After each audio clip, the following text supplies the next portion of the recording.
जय जय श्रीमन्नारायण। मैं सीता श्रीनिवास।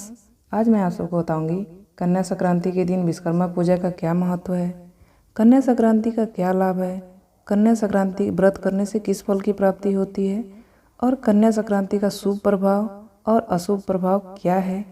इन सब के बारे में जानकारी देने वाली हूँ, तो ध्यान से सुनिएगा। कन्या संक्रांति के दिन का काफ़ी महत्व है। कन्या संक्रांति के दिन बंगाल और उड़ीसा के औद्योगिक शहरों में विश्वकर्मा पूजा का विशेष तौर पर एक महत्व माना जाता है, क्योंकि इस दिन विश्वकर्मा भगवान का जन्मदिन होता है। भगवान विश्वकर्मा को निर्माता माना जाता है। भगवान विश्वकर्मा भक्तों को उत्कृष्टता और उच्च गुणवत्ता के साथ काम करने की क्षमता प्रदान करते हैं।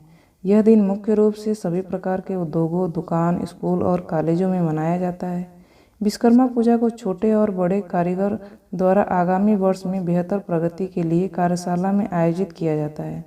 इस दिन में भगवान विश्वकर्मा की पूजा के लिए कार्यालय और कारखानों में मूर्ति स्थापित की जाती है।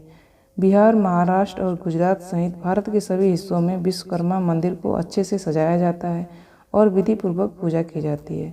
कन्या संक्रांति का दिन बहुत ही हर्ष, उल्लास और खुशी के साथ मनाया जाता है। कन्या संक्रांति का क्या लाभ है, कन्या संक्रांति व्रत करने से किस फल की प्राप्ति होती है, तो ध्यान से सुनिए। अपने संक्रांति के दिन पवित्र नदियों में स्नान करने से अच्छे पुण्य की प्राप्ति की जा सकती है।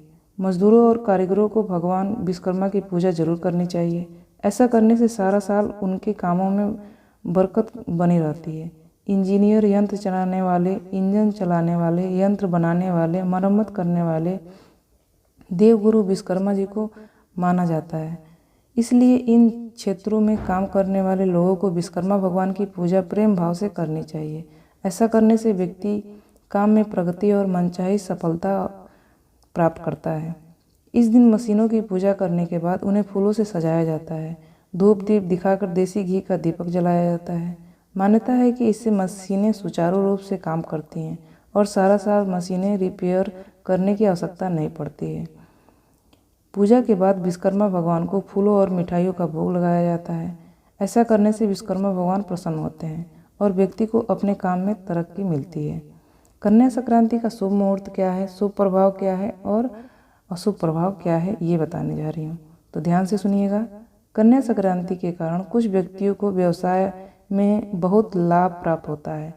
इन्हीं दिनों में व्यापारियों को उन्नति और लाभ के अवसर प्राप्त होते हैं, लेकिन लापरवाही और असावधानी से इस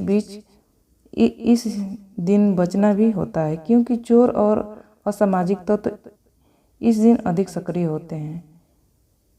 अब मैं आपको बताऊंगी कन्या संक्रांति के पूजा विधि। सूर्यदेव को जल चढ़ाने के बाद दान में आटा, दाल, चावल, खिचड़ी और तिल के लड्डू विशेष रूप से बांटे जाते हैं। सूर्य को जल चढ़ाते हुए ओम सूर्याय नमः का जाप करना चाहिए। कन्या संक्रांति के दिन सुबह सूर्योदय से पहले उठ जाना चाहिए। सुबह जल्दी उठने के बाद नहाने के पानी में तिल डालकर स्नान करना चाहिए। इस दिन पवित्र नदी में जाकर स्नान किया जाता है और पुण्य फल की प्राप्ति के लिए प्रार्थना की जाती है। कहते हैं कि पवित्र नदियों में स्नान करने से पुण्य फल की प्राप्ति होती है। कन्या संक्रांति के दिन व्रत रखा जाता है। व्रत रखने का संकल्प लेकर श्रद्धा के अनुसार दान दिया जाता है। एक तांबे के लोटे में जल भरकर उसमें लाल फूल, चंदन, तिल और गुड़ मिलाकर सूर्य देव को जल चढ़ाया जाता है। सूर्य को जल चढ़ाते हुए ओम सूर्याय नमः का जाप किया जाता है। तो ये जानकारी आपको कैसी लगी? इस तरह की जानकारियाँ पाने के लिए आप इस चैनल को सब्सक्राइब कर दीजिएगा। आपका दिन शुभ हो, आपका दिन मंगलमय हो, भगवान की कृपा आप पर बनी रहे। इसी आशा और विश्वास के साथ इस वीडियो को समाप्त करती हूँ। जय जय श्रीमन्नारायण।